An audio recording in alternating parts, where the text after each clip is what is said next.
Es un hecho que vivimos en tiempos peligrosos. No significa que este es el peor tiempo en el cual ha vivido la Iglesia del Señor Jesucristo, porque sabemos que hay situaciones complejas que se han producido a través de la historia.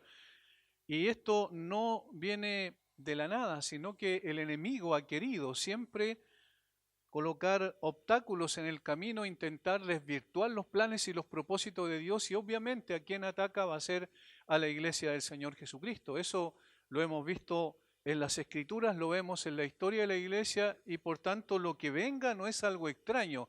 Si tenemos que pasar por el crisol de la aflicción, eso es parte del plan que Dios ha establecido para nosotros. El ejemplo personalizado está en la misma persona de Job, ¿cierto? Pero también en el Nuevo Testamento, cuando la iglesia nace en Jerusalén y comienza a expresarse por medio de la predicación del Evangelio, ya comenzó a ser asediada por, en ese caso particular, el mundo religioso de su tiempo y posteriormente también el mundo político a través de Roma. La persecución se manifestó de una manera artera, cruel, en algunas ocasiones, y en otras ocasiones fue una persecución más sutil, como la que ocurre quizás en el día de hoy en nuestro contexto occidental.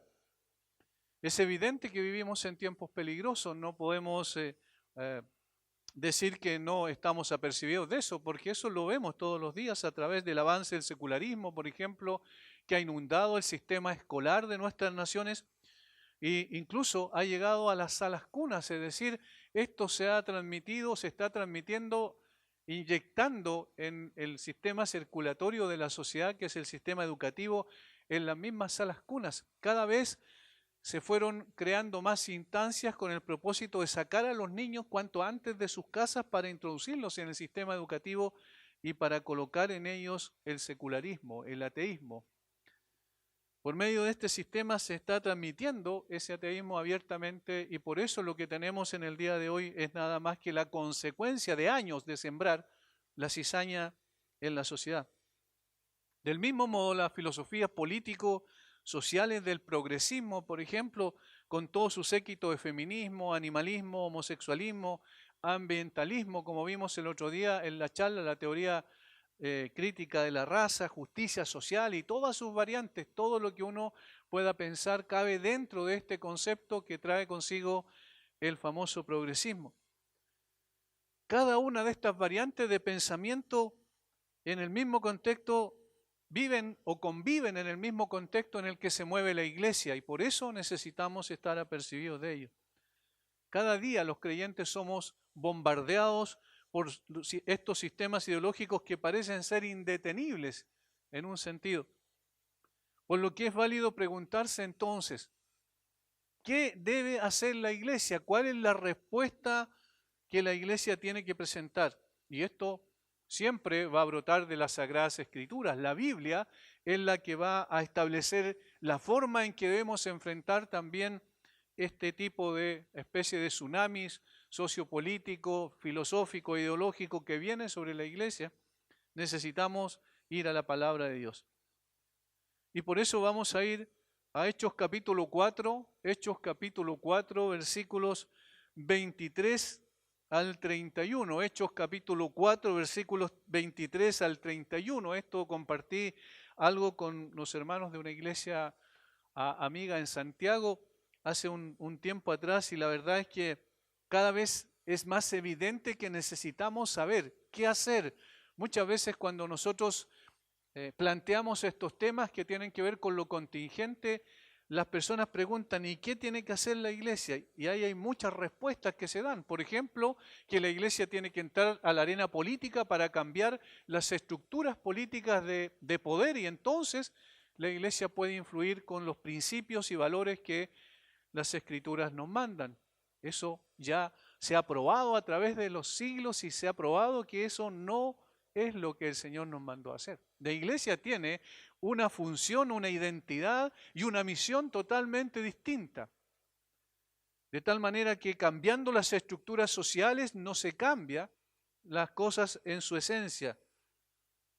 La iglesia naciente en Jerusalén descrita en el libro de los Hechos, se enfrentó desde el mismo comienzo oposición y persecución por causa de la proclamación del Evangelio.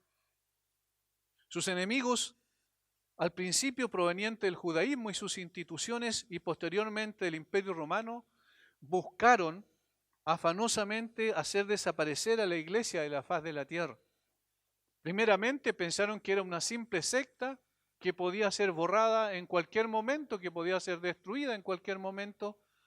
Luego se dieron cuenta que esto no era tan simple, no era un movimiento común y corriente, no era que se levantó un rabino por ahí, ¿cierto? O alguna persona, un judío, tratando de establecer un grupo de personas con una nueva religión, sino que era algo mucho más fuerte que aquello. Ahora, ¿qué hizo la iglesia cuando se sintió asediada? Cuando comenzaron a asediarla. En este capítulo 4, versículo 23 al 31, dice lo que la iglesia hizo. Y esto nos da una guía cómo reaccionar frente a la animadversión de los enemigos del cristianismo. Y quiero compartir con ustedes estos principios y animarlos a levantar la guardia para enfrentar unidos el asedio de los enemigos del Evangelio. Necesitamos levantar nuestra cabeza, no quedar abrumados por las circunstancias y decir, ¿qué podemos hacer? ¿Cómo vamos a salir de esto? ¿Qué va a suceder si la iglesia comienza a sufrir en lo sucesivo? No, sino vamos a la palabra y vemos cómo estos hermanos reaccionaron y nos damos cuenta que establecen ciertos principios. Sabemos que el libro de los Hechos no es un libro doctrinal, sino que es revelación que se da, ¿cierto? Revelación descriptiva, describe lo que sucedió, es una historia de la iglesia inspirada por el Espíritu Santo. Por lo mismo, tiene principios, no obstante, aunque no doctrina en sí, tiene principios que nos ayudan a poder ver de qué manera podemos enfrentar la oposición. Yo quiero que vayamos entonces al versículo 23 al 31, lo leamos completo y vamos a entrar en materia. Y puestos en libertad, vinieron a los suyos y contaron todo lo que los principales sacerdotes y los ancianos les habían dicho. Y ellos, habiéndolo oído, alzaron unánimes la voz a Dios y dijeron, soberano Señor, tú eres el Dios que hiciste el cielo y la tierra, el mar y todo lo que en ellos hay. Que por boca de David tu siervo dijiste, ¿por qué se amotinan las gentes y los pueblos piensan cosas vanas? Se reunieron los reyes de la tierra y los príncipes se juntaron en uno contra el Señor y contra su Cristo. Porque verdaderamente se unieron en esta ciudad contra tu santo Hijo Jesús, a quien ungiste, Herodes y Poncio Pilato, con los gentiles y el pueblo de Israel, para hacer cuanto tu mano y tu consejo habían antes determinado que sucediera. Y ahora, Señor, mira sus amenazas y concede a tus siervos que con todo denuedo hablen tu palabra, mientras extiendes tu mano para que se hagan sanidades y señales y prodigios mediante el nombre de tu santo Hijo Jesús. Cuando hubieron orado, el lugar en que estaban congregados tembló y todos fueron llenos del Espíritu Santo y hablaban con denuedo la palabra de Dios. Lo primero que nosotros notamos aquí es una unidad férrea de la iglesia. Noten, ¿cuántas eran? Más de 3.000 personas ya por lo que dicen los textos anteriores, ¿cierto? Conocemos un poco el capítulo 2 y al final del capítulo 2, cuando Pedro predica su primer sermón, dice que hubieron ya 3.000 personas que recibieron la palabra y fueron bautizados, en otras palabras, se convirtieron, le creyeron a Pedro en cuanto al mensaje del Evangelio, que el Señor Jesucristo era quien había muerto, había resucitado, había ascendido a los cielos y en Él solamente había perdón de pecado.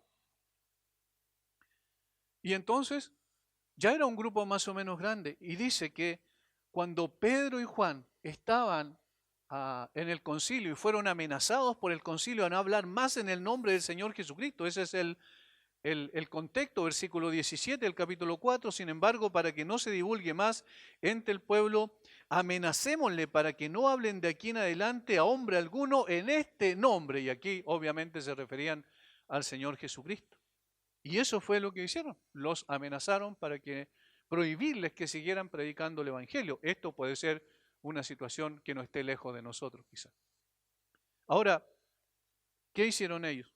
Y puestos en libertad, Pedro y Juan, vinieron a los suyos y contaron todo lo que los principales sacerdotes y los ancianos le habían dicho, y ellos, habiéndolo oído, mire, alzaron unánimes la voz a Dios, es decir, unidos en un mismo pensamiento, en un mismo sentir, con un mismo enfoque, con un mismo propósito. Eso no significa que cada uno de los creyentes pensaba exactamente lo mismo en todas las cosas, sino que en lo esencial estaban todos unidos en el mismo espíritu. Tal como Pablo le dice a los filipenses, haya pues en vosotros este sentir o este pensar que hubo también en Cristo Jesús. Haya pues en vosotros este sentir, unánime, sintiendo una misma cosa. Y la palabra otra vez allí es pensando una misma cosa.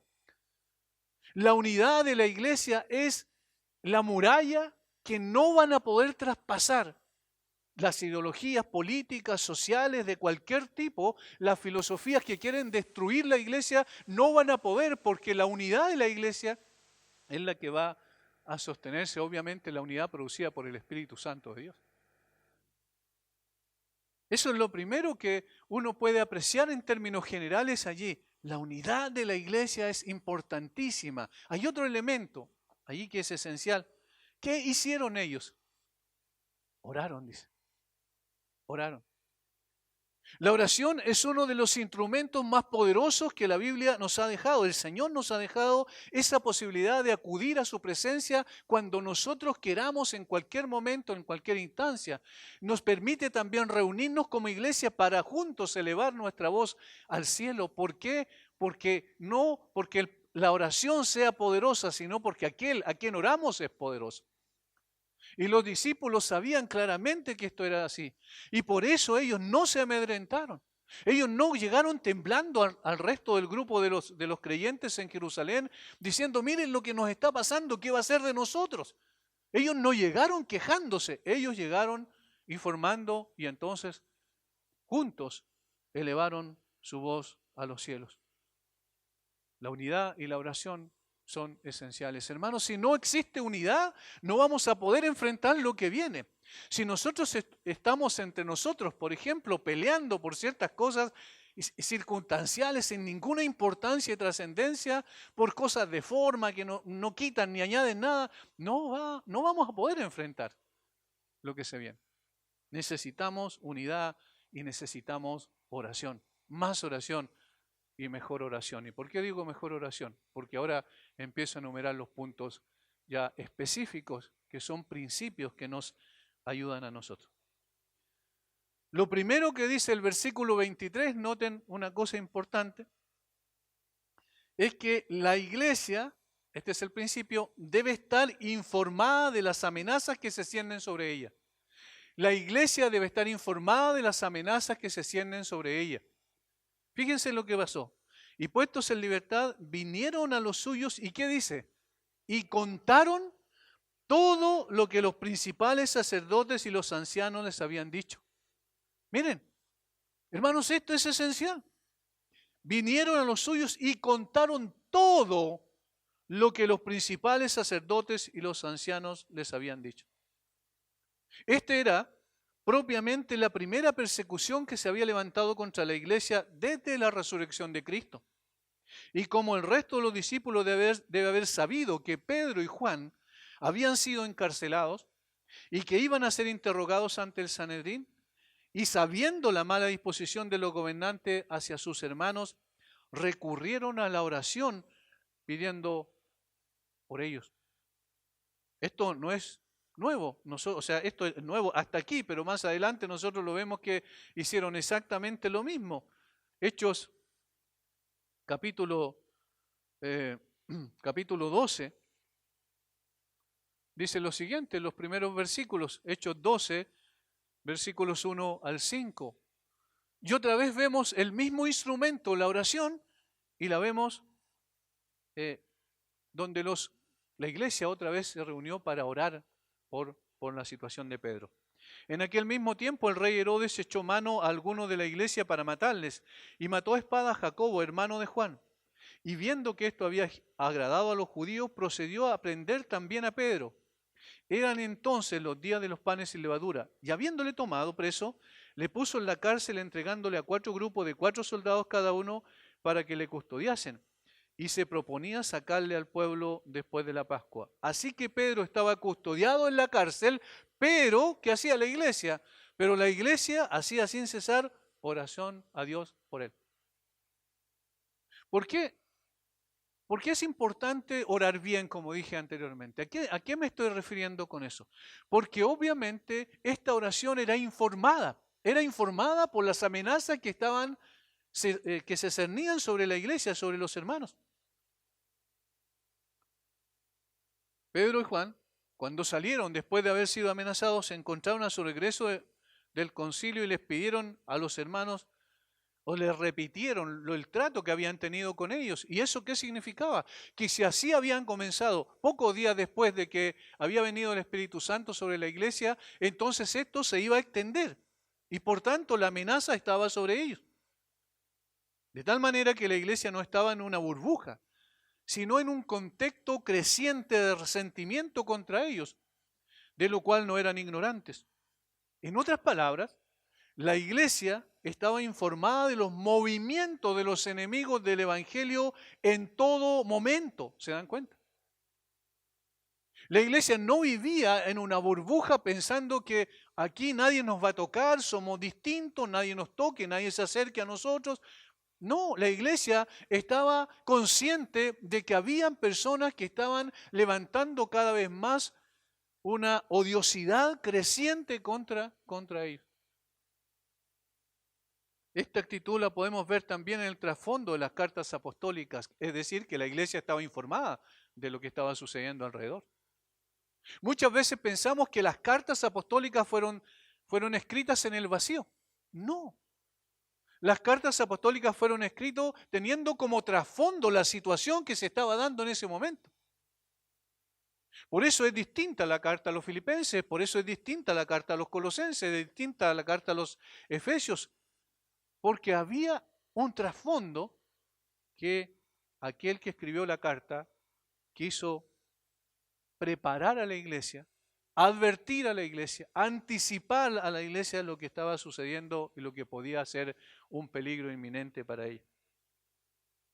Pablo escribió a los colosenses teniendo como trasfondo la amenaza naciente, recién en ciernes, por supuesto, del gnosticismo. Y además atacó 3 cosas importantes que eran herejías que se estaban metiendo a la iglesia. El legalismo por parte del judaísmo que llegaba, ¿cierto?, a esos lugares del Asia Menor a transmitir otra vez, a sembrar su cizaña. Lo segundo que atacó fue el misticismo que era propio de los cultos de misterio de la antigüedad del Oriente y que obviamente eran también una amenaza para la iglesia. ¿Por qué? Porque muchos de los creyentes de Colosa venían de ese trasfondo. Y tercero, atacó también el ascetismo, que era una especie también de filosofía griega que hablaba de que las personas tenían que, un poco como el budismo, como morir a sus propios deseos para poder alcanzar un conocimiento esotérico superior. De tal manera que Pablo escribió esto con ese pensamiento, con ese trasfondo. Atacó el dualismo famoso griego de la materia es mala, el espíritu es bueno. Atacó claramente eso cuando dijo que Jesucristo era la imagen del Dios invisible.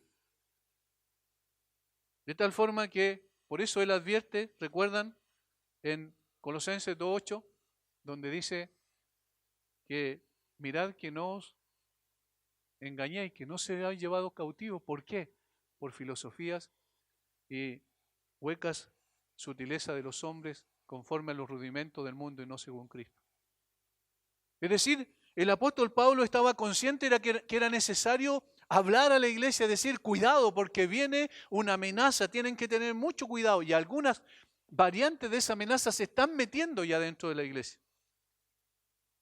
Del mismo modo, ya en un tiempo donde no solo era una amenaza al gnosticismo, sino una realidad, Juan escribió sus cartas teniendo como trasfondo esta herejía. De hecho, en el contenido de su primera carta, Juan no solo advierte a los creyentes los mentirosos y engañadores.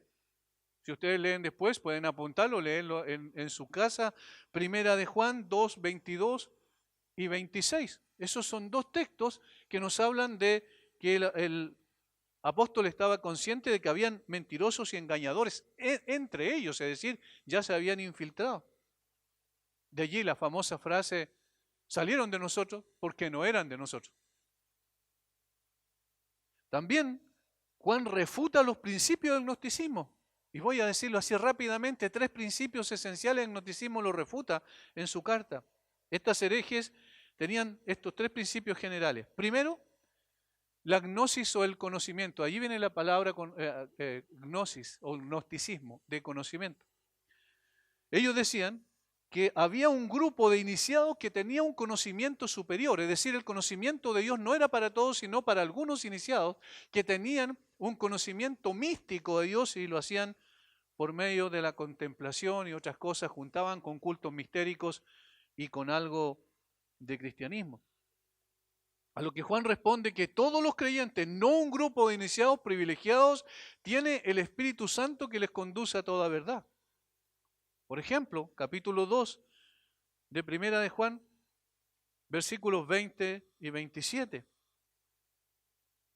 Pero vosotros tenéis la unción del Santo y conocéis todas las cosas. Es evidente que se refiere al Espíritu Santo ahí. Mire, vosotros tenéis la unción del Santo y conocéis todas las cosas, porque el Espíritu es el que nos enseña. Versículo 27. Pero la unción que vosotros recibisteis de Él permanece en vosotros y no tenéis necesidad de que nadie os enseñe. Así como la unción misma os enseña todas las cosas y es verdadera y no es mentira. Según ella os ha enseñado permanecer en Él. Noten que hay un trasfondo allí. Y se refuta el primer principio. No, todos los creyentes tienen el Espíritu Santo. Y si todos los creyentes tienen el Espíritu Santo, entonces el conocimiento no es para un grupo de iniciados. Que nadie los engañe. El segundo principio que refuta es que los gnósticos creían que la materia era esencialmente mala, según el dualismo griego. Eso era evidencia de que todo lo que existía no fue creado necesariamente o directamente por Dios, sino que fue una serie de emanaciones, ellos le llamaban eones también, que en la medida en que más se alejaban de Dios, del Dios supremo, entonces llegó un momento donde esa emanación, ese Dios, ellos así le llamaban al Dios del Antiguo Testamento porque hablaba de la creación, ¿cierto? Ellos decían que este Dios estaba muy alejado de Dios, del Dios supremo, y en consecuencia podía crear la materia. A lo que Juan responde asegurando que la materia no es esencialmente mala, puesto que el Hijo de Dios, no un eón o emanación remota, fue manifestado en carne. Primera de Juan capítulo 4, versículos 2 y 3. En esto conoced el Espíritu de Dios, todo espíritu que confiesa que Jesucristo ha venido en carne es de Dios. Fíjense el énfasis, que confiesa que Jesucristo ha venido en carne, este es de Dios. Y todo espíritu que no confiesa que Jesucristo ha venido en carne no es de Dios. Y este es el espíritu del anticristo, el cual vosotros habéis oído que viene y que ahora ya está en el mundo. Noten, es una advertencia solemne. Y está refutando ese principio de que la materia es mala, el espíritu es bueno. No, está diciendo Jesucristo vino en carne. Y el que no confiesa que Jesucristo ha venido en carne es el anticristo. ¿Lo notan? Es muy fuerte. Ahora, en tercer lugar, los gnósticos creían que el saber eleva al hombre y el no saber lo rebaja. El pecado entonces consiste en rechazar la iluminación, esa iluminación mística. Los elegidos, los iluminados son justos, este grupo pequeño de iniciados, ellos son justos sin importar lo que hagan mediante el cuerpo, decían los gnósticos, ya que la materia no peca, decían. Entonces, el libertinaje por un lado era una de las expresiones, por otro lado era la abstención total de los deseos. Esa era otra. Pero ellos decían, lo único que importa es el espíritu, no importa la práctica de la vida de una persona. ¿Qué es lo que dice Juan? Juan responde que no es el que más sabe el justo, sino el que practica la justicia. Y en capítulo 3, versículo 3 al 9, no lo vamos a leer todo, solamente le vamos a echar una mirada.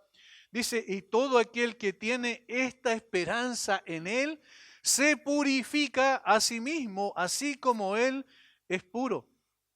Todo aquel que comete pecado infringe también la ley, pues el pecado es infracción de la ley. Y sabéis que Él apareció para quitar nuestros pecados y no hay pecado en Él.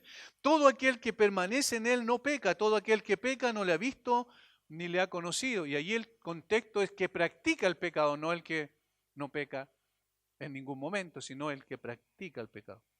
Versículo 7, hijitos, nadie os engañe, el que hace justicia es justo, como Él es justo. El que practica el pecado es del diablo, porque el diablo peca desde el principio. ¿Cuál es el énfasis de Juan allí? La santificación de la conducta de la vida. La persona justa es realmente la que vive en justicia. ¿Cuál es el trasfondo? Todo lo contrario, lo que pensaba los gnósticos. ¿Lo notan? ¿Qué significa eso? Que Juan era consciente de que era imprescindible, hermanos, y esto es importante recalcarlo, imprescindible que la iglesia esté consciente de los tiempos en los cuales se está viviendo. Es imprescindible que cada creyente no viva de espaldas a la realidad, sino de frente a la realidad. Que cada creyente sepa que la iglesia no vive en una burbuja o en una isla, sino que debe ser consciente que las cosas que pasan alrededor le afectan para poder contrarrestar la mentira. Más adelante, el padre de la iglesia, Ignacio de Antioquía, escribía contra los herejes de su época, precisamente los gnósticos, y dice, porque los que son dados a esto mezclan a Jesucristo con su propio veneno, hablando cosas que no son dignas de crédito, como los que administran una droga mortal en vino dulce, que el que ignora toma con avidez, con un placer fatal que lleva a su propia muerte. ¿Qué es lo que es esto? Advertencia. Porque hablan de Cristo, dice, no para predicar a Cristo, sino para rechazar a Cristo. Es interesante que los regímenes políticos, por ejemplo, incluso en la Unión de Repúblicas Soviéticas Socialistas, la famosa URSS de hace muchos años atrás, el marxismo fue aplicado de tal manera que no eliminaron completamente la iglesia, pero la iglesia la hicieron estatal. También en el caso del tiempo de Adolf Hitler, del nazismo, la preponderancia del nazismo en Alemania, hicieron una iglesia oficial. Y esa iglesia oficial dependía del régimen y en consecuencia obedecía a las órdenes del régimen. Por tanto, si hablaba de Cristo, no hablaba del Cristo de la Biblia. Por eso necesitamos estar alerta. Se aprecia en las palabras de Ignacio una advertencia solemne por lo que estaba pasando. Hermanos, la iglesia no desarrolla su labor en una isla. Todo lo que ocurre en su entorno política, social, cultural, ideológica, filosóficamente le afecta. Por lo cual desconocer ese contexto no es una opción. La iglesia debe ser entendida en los tiempos. Eso es importante. ¿Para qué? Para enfrentar los argumentos, los sofismas, las mentiras que se cienden sobre la iglesia y que tratan de confundirla para no ceder ante esas presiones y mantenerse firme, como dice el apóstol Pablo en Efesios capítulo 6, versículo 10 en adelante. Hermanos, me parece que esta es una materia no aprobada lamentablemente por el cristianismo de nuestra época. Muchas veces no vemos como algo importante estar al tanto de las maquinaciones del diablo a través de todos estos sistemas de pensamiento que circundan alrededor nuestro. Un sistema educativo que está impregnado con falacias, con mentiras, con ideologías, va a afectar a nuestros hijos. Y nosotros tenemos que contrarrestar aquello con la palabra de Dios. La iglesia es el primer principio, la iglesia tiene que estar informada de lo que pasa a su alrededor. Segundo, la iglesia debe tener un acabado conocimiento del carácter de Dios. La iglesia debe tener un acabado conocimiento del carácter de Dios. Examinemos la oración. Y ellos, habiendo oído, alzaron unánime la voz a Dios y dijeron, miren cómo comienzan su oración. No comienzan con una petición específica. La petición está al final de la oración. Comienzan con esta declaración. Alzaron unánime la voz a Dios y dijeron, Soberano Señor, tú eres el Dios que hiciste el cielo y la tierra, el mar y todo lo que en ellos hay. Esa es una doxología. Es una exaltación, es un reconocimiento de la grandeza del poder soberano de Dios sobre todas las cosas. La iglesia debe tener un acabado conocimiento del carácter de Dios. Estos hombres y mujeres que se reunían allí en la iglesia primitiva, ellos tenían claramente este concepto. Dios es grande y glorioso. Pase lo que pase, Dios es grande y glorioso. No se afirmaban en sus emociones, en sus circunstancias. No estaban pensando lo que pase alrededor nuestro, no importa, nosotros vamos a seguir adelante. No, ellos reconocían que había una amenaza, eran conscientes de ello, pero tenían un conocimiento más profundo del Dios en el cual habían creído. Se reunieron con la iglesia y dieron cuenta de las amenazas y prohibiciones. Entonces alzaron unánime la voz a Dios. Hicieron uso del arma más poderosa de la oración. Esta oración comenzaba con un acabado conocimiento de aquel a quien se dirigían y su gobierno y dominio sobre todas las cosas. Ellos dijeron, Señor, tú eres el Dios soberano. Esta palabra es tan usada en el día de hoy gracias a que por la gracia del Señor también llegó a nuestro contexto un evangelio más bíblico. Sin embargo, todavía falta algo más que no tiene que ver solo con el conocimiento intelectual, sino con la aplicación de ese conocimiento.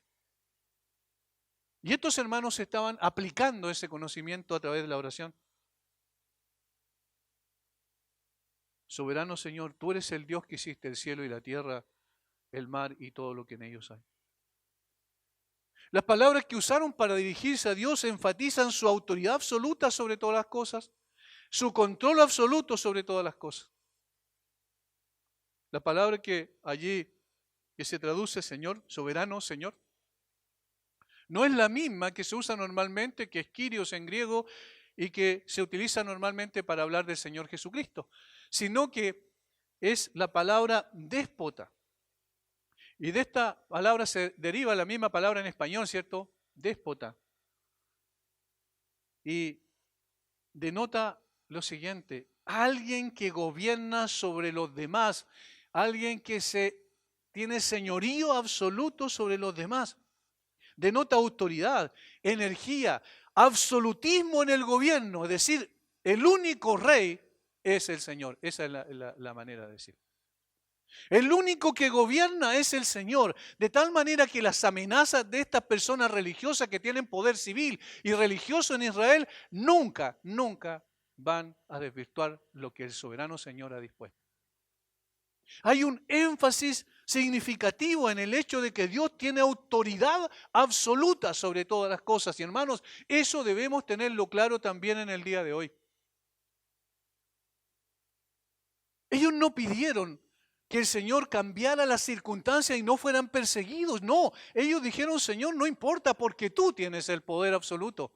Eres nuestro Señor y eres el Señor de toda la tierra. ¿Se dieron cuenta que nos dijeron, soberano Señor, tú eres el rey de la iglesia? Si no, tú eres el que ha creado todas las cosas. Y en la creación implica entonces también dominio y gobierno sobre esa creación. No solo es posesión de Él, sino también Él la domina y la gobierna con poder y autoridad. Tú eres Dios. Tú solamente eres Dios. Esta atribución de alabanza parece haber sido diseñada para denotar su sentido de su poder para librarlos y su derecho a disponer de ellos. Y esto es interesante, porque no solo eres el Señor del mundo, sino también eres el Señor nuestro. Y tienes entonces poder y autoridad para hacer con nosotros lo que tú quieras. Dispón de nosotros conforme a tu voluntad. Ellos eran empleados a su servicio. Estaban rodeados de peligros y lo reconocieron como su Dios, que había hecho todas las cosas y que tenía el derecho a dirigir todas esas cosas y disponer de ellas para su propia gloria. En tiempos de peligro y perplejidad debemos recordar, hermanos, que Dios tiene derecho a hacer con nosotros lo que le plazca. Y debemos ir con alegría y entregarnos en sus manos y decir, Señor, ¿nos quieres llevar por la aflicción? Llévanos por la aflicción. Señor, ¿quieres que vivamos bajo un régimen autoritario? Señor, llévanos a vivir en medio de esas circunstancias, aunque sean difíciles, para que tú seas engrandecido, porque tú eres el Señor y eres nuestro dueño. Es un reconocimiento explícito de la autoridad de Dios que Dios tiene sobre nosotros y las circunstancias que nos rodean. Esto lo entendió Isaías. ¿Recuerdan cuando fue al templo en circunstancias que el rey Usías había muerto por medio de una visión? Dios le mostró, tranquilo Isaías. Usías, que gobernó durante 52 años, uno de los reyes más prolíficos de Israel, murió, pero Israel no está acéfalo. Yo, el Señor, sigo sentado en mi trono alto y sublime. No te preocupes, Isaías. No, Israel sigue teniendo rey. Y esto es lo que los hermanos entendieron. Nos amenazaron, no quieren que hablemos más en el nombre de Cristo, no quieren que prediquemos más el glorioso evangelio por el cual, que está constituido por lo que Cristo hizo en la cruz. Nosotros, Señor, dependemos de ti, te conocemos, sabemos quién eres tú. Ellos oraron a Dios, pero con un acabado conocimiento de su carácter. Orar por orar, no conociendo a quién estamos orando, no es más que superstición teñida de cristianismo. Orar por orar, no conociendo a quien estamos orando, no es más que superstición teñida de cristianismo. Es imprescindible conocer a Dios y aplicar ese conocimiento cuando nos dirigimos a Él en todo tiempo, especialmente cuando se trata de tiempos difíciles, aciagos. Este ejemplo nos enseña cuál es nuestro deber cuando nuestros adversarios nos amenazan. El temor del peligro debe llevarnos a anhelar la ayuda de las manos de Dios. Y este es un remedio para consolarnos y ponernos de en pie. No sea que nos atemoricemos de tal manera por las amenazas que dejemos de cumplir con nuestro deber.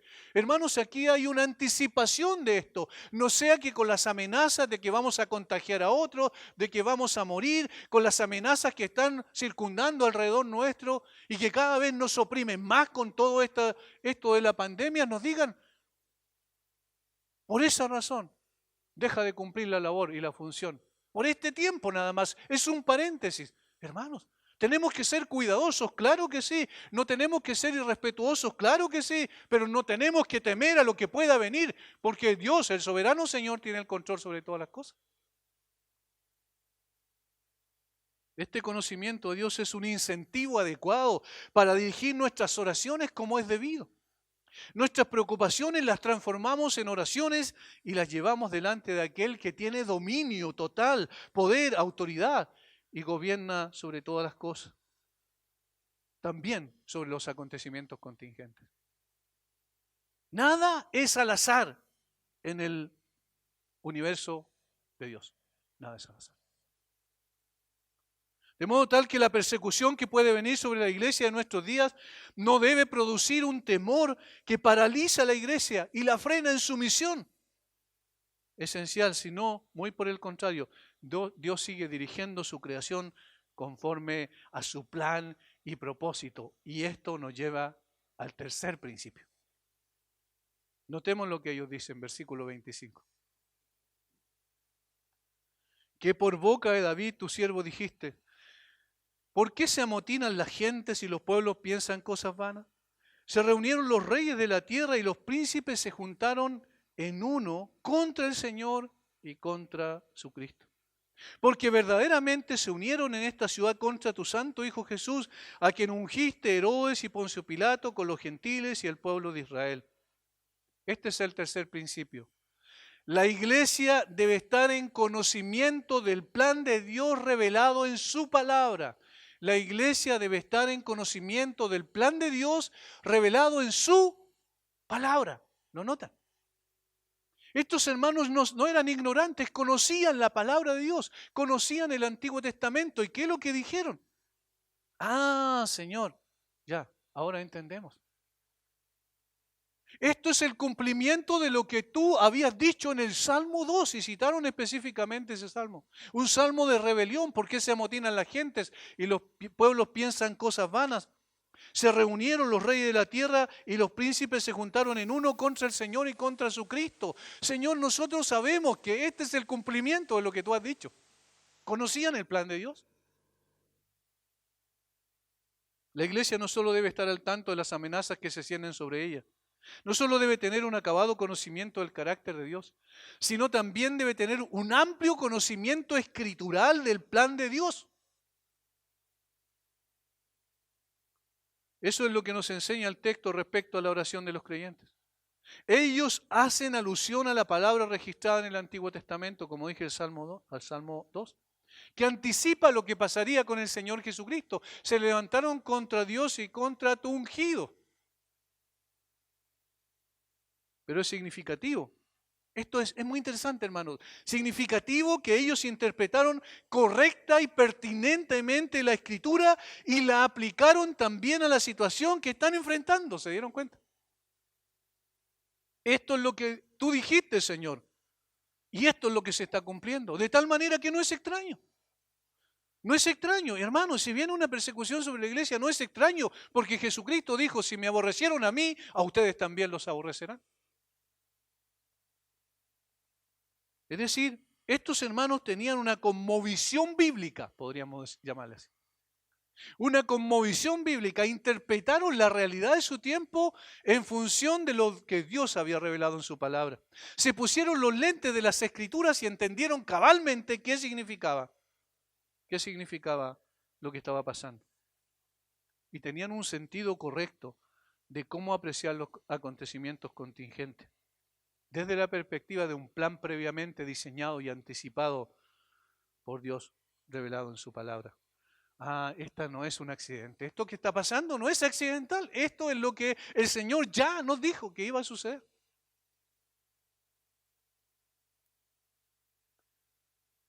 Noten que esta es la segunda parte de la oración. En la primera reconocen el derecho de Dios a gobernar. Y en esta apelan a una profecía. Alegan que esto fue algo predicho y como Dios lo había previsto y predicho, le rogaron entonces que obrara en medio de esas circunstancias. Habían llegado los tiempos de tumulto y oposición que se habían previsto a punto de asistir a la introducción del Evangelio. Por tanto, infirieron que Jesús obviamente era el Mesías. Ellos creyeron que Jesús era el Mesías y que esto se había cumplido en primera instancia en el asesinato, en la crucifixión del Señor Jesucristo. Sin embargo, eso los alcanzaba a ellos también en su tiempo. Le pidieron entonces al Señor que los ayudara en función de eso. El desprecio y la persecución no eran algo extraño. Dios mismo había anticipado esto en su palabra. Todo era parte del plan de Dios para los suyos. Esto no obedece simplemente a lo torcido de los corazones de los hombres, que por supuesto tienen una parte importante en la manifestación de la persecución. Pero cada acontecimiento era parte del plan diseñado por Dios para su pueblo. Y por tanto, hermanos, si Dios ha establecido que este sea el tiempo que nosotros vivamos y este sea el tiempo en que el Señor nos lleve por la fragua de la aflicción, entonces es porque Dios ya lo había dicho en su palabra, no es algo extraño. Ahora, si lo ponemos en modo oración y parafraseando más o menos, esto fue lo que ellos dijeron. Señor, tú sabes todo lo que está sucediendo. Estas cosas no te tomaron por sorpresa. Hablaste de estas cosas antes de que ocurrieran. Señor, estás perfectamente consciente de todas las circunstancias que rodean a tu iglesia. Eso para nosotros es reconfortante saberlo. Dios, que es nuestro Padre Celestial, creó el universo y es completamente consciente de todas estas circunstancias que enfrentamos.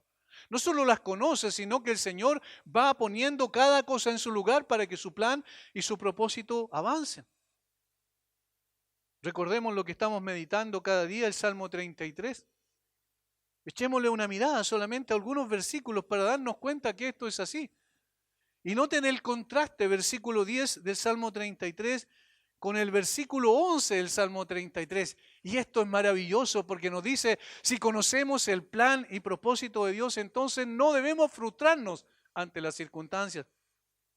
Versículo 10 dice, Jehová, esto es lo primero, hace nulo el consejo de las naciones y frustra las maquinaciones de los pueblos. Noten lo que dice. ¿Cuándo lo hizo? Lo hizo en el diluvio. antes del diluvio, cuando la gente era de continuo solamente el mal, sus corazones, y habían corrompido toda la tierra, y Dios frustró esos planes y propósitos de corrupción, trayendo juicio. Lo hizo en la torre de Babel, Génesis capítulo 11, cuando levantaron una torre para alcanzar el cielo. Esa es una forma de decir, porque ellos sabían que era imposible hacerlo, pero hablaban de los astros y de los dioses que tenían, cierto, al mirar el cielo. Establecer un propio poder económico, social y un poder religioso. Y el Señor intervino y deshizo sus planes. Dijeron, vamos a colocar a Cristo a la cruz, a Jesús en la cruz, y vamos a terminar con esta herejía, dijeron los judíos. ¿Y qué es lo que hizo el Señor Jesucristo? Todo lo contrario. Se levantó poderosamente entre los muertos y así frustró los planes y propósitos que el mismo Satanás tenía.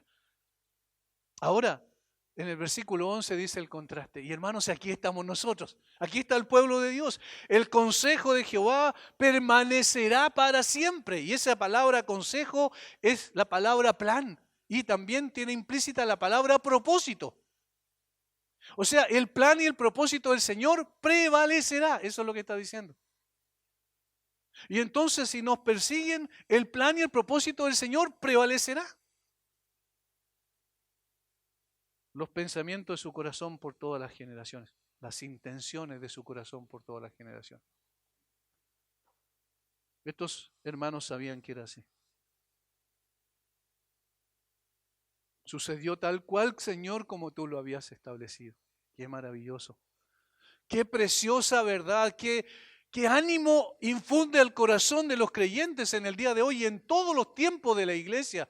Hermanos, no estamos solos, nuestro Dios Todopoderoso está con nosotros. No solo eso, sino que también el Señor estableció un plan y dentro del plan está que la iglesia pase por situaciones duras y difíciles. Con este conocimiento ahora ellos se atreven a hacer la petición. Primero, contemplación del carácter glorioso y soberano de Dios. El reconocimiento de que todo lo que acontece es guiado por Dios según su plan y propósito perfecto. Y entonces la petición específica para la situación que estaban enfrentando y que revela sin duda la convicción sobre lo que debían hacer. Esto nos lleva al cuarto y último punto. Miren, hermanos, lo que ocurre en el versículo 29 es maravilloso, porque en el versículo 28 dice que todo era el plan de Dios, ¿cierto? Para hacer cuanto tu mano y tu consejo habían antes determinado que sucediera. Pero en el versículo 29 ellos hacen la petición, recién casi al final de la oración. Ahora, Señor, mira sus amenazas y concede a tus siervos que con todo denuedo, ¿qué cosa? Hablen tu palabra. ¿Qué otra cosa? Hablen tu palabra. ¿Qué más? Hablen tu palabra. ¿Entienden?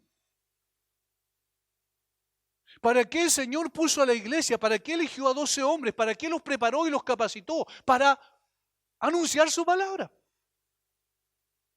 Ellos eran conscientes de eso. Había una misión que cumplir. Y entonces este es el cuarto principio.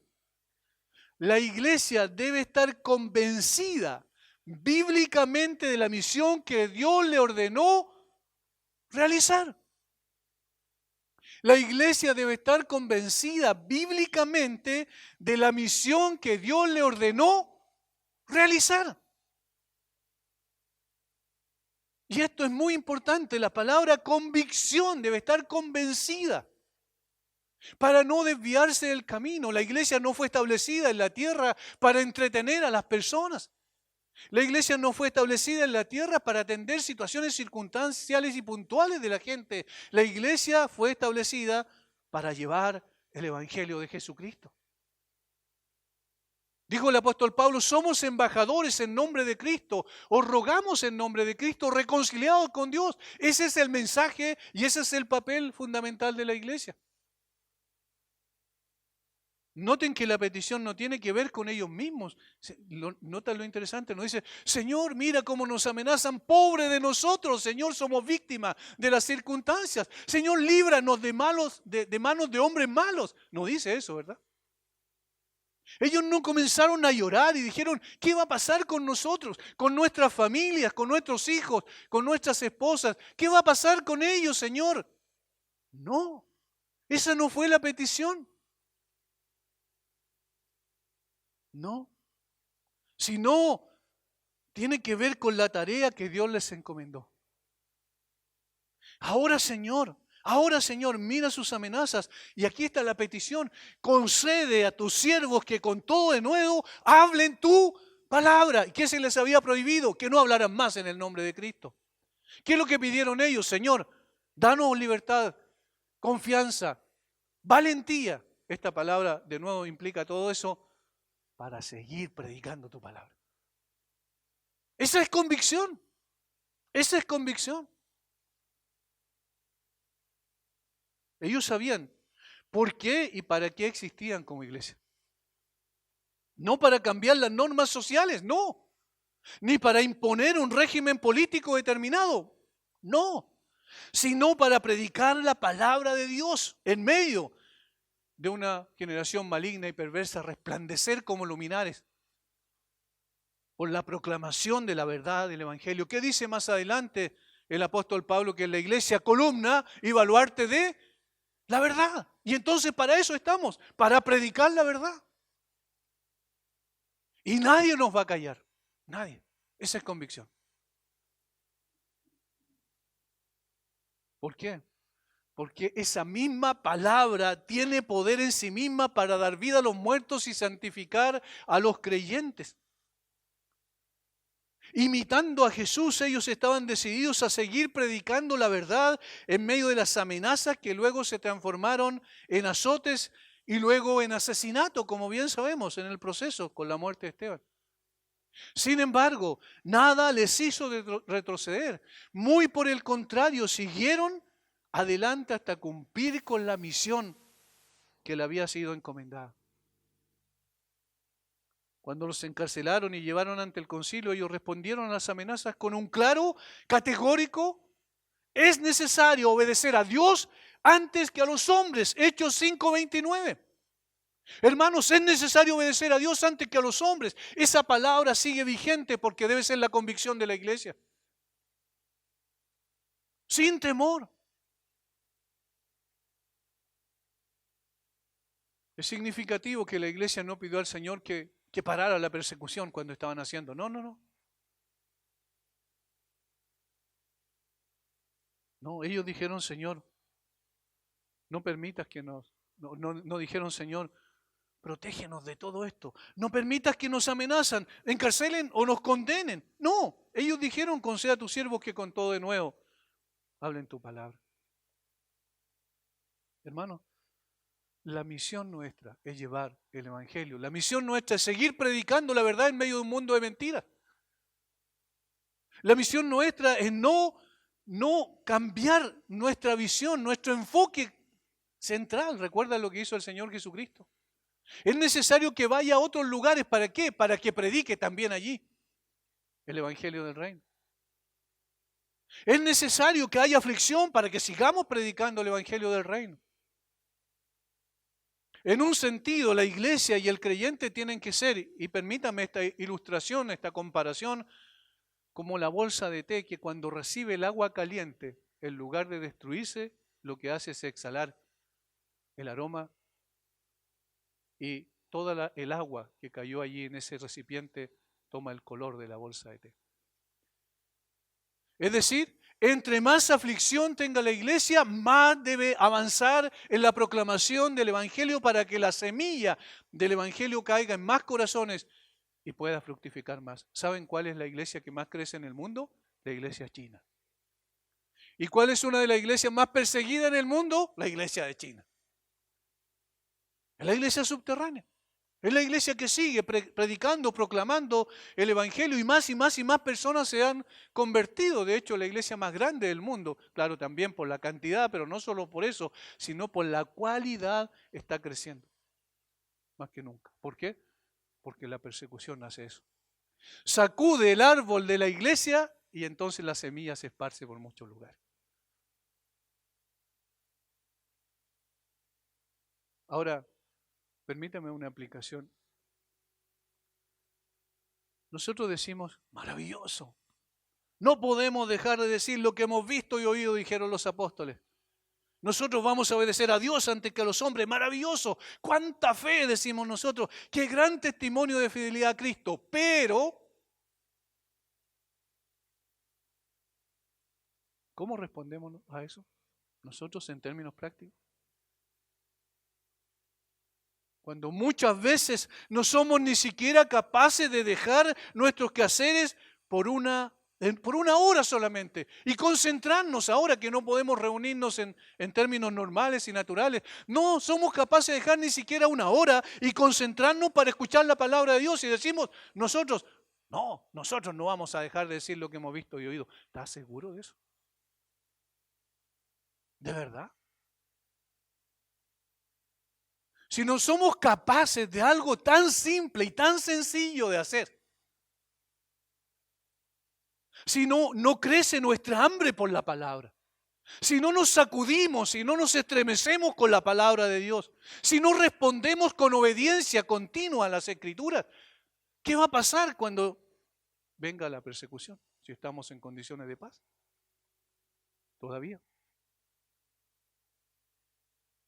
¡Oh, qué gran fe! ¡Qué maravilloso! Cantamos muchas veces algunas canciones referidas a eso, pero vivimos con la mente puesta en nuestros intereses personales nada más. Incluso cuando se abre la posibilidad de congregarse, a veces no estamos dispuestos a reunir. ¿Entienden?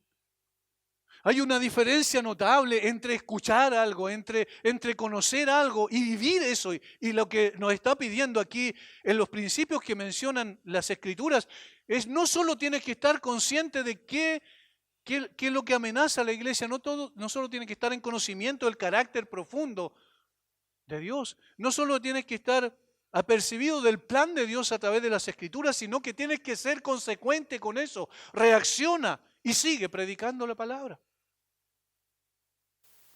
Hermanos, necesitamos que la resolución que hubo en los primeros creyentes impregne nuestros corazones de coraje, de valor, de determinación, para orar como ellos lo hicieron, no esperando nada de este mundo, sino buscando la ciudad que no fue hecha por manos humanas, eterna en los cielos. Buscando contribuir para que el reino de los cielos es el que crezca, es el que avance y Cristo sea glorificado. Presentando defensa de nuestra fe. No de nuestras personas, sino de la fe una vez dada a los santos, con denuedo, con libertad. Eso fue lo que ellos pidieron. Y con esto concluyo. Y miren cómo Dios respondió. Mientras extiendes tu mano, dijeron, esta es la otra parte es decir, Señor, que sea evidente a través de tu poder, para que se hagan sanidades y señales, prodigios mediante el nombre de tu santo Hijo Jesús. Aquí termina la oración. Cuando hubieron orado, miren lo que es. Cuando hubieron orado, el lugar en que estaban congregados tembló. Tembló y todos fueron llenos del Espíritu Santo y hablaban con denuedo la palabra de Dios. ¿Cuál es la petición? Concede a tus siervos que con denuedo hablen tu palabra. ¿Cuál es la respuesta de Dios? Y hablaban con denuedo la palabra de Dios. ¿Lo notan?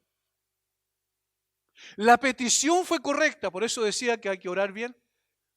Y la respuesta fue consistente con esa petición. Eso significaba que oraron en la voluntad de Dios. Orar en la voluntad de Dios es decirle, Señor, venga lo que venga, vamos a seguir predicando, proclamando tu verdad. Nada nos va a detener. Nada nos va a detener. Hermanos, que el Señor pueda colocar esto también en nuestros corazones. ¿Tenemos armas para enfrentar lo que viene? Absolutamente. Tenemos sobre todo a nuestro Dios Todopoderoso que peleará nuestras batallas y nos dará la victoria. Pero nosotros, igual como Josué, tenemos que estar en el campo de batalla. Mientras Moisés estaba orando en el monte, Josué estaba peleando en la batalla abajo. Así. Dios está en el control de todo absolutamente. Él lucha nuestra batalla, sí, pero nosotros tenemos que ir y estar en el campo de batalla. Que el Señor nos dé de nuevo, también como a estos hombres, para que proclamemos la verdad. Padre, muchas gracias. Muchas gracias por tu palabra. Muchas gracias, Señor, porque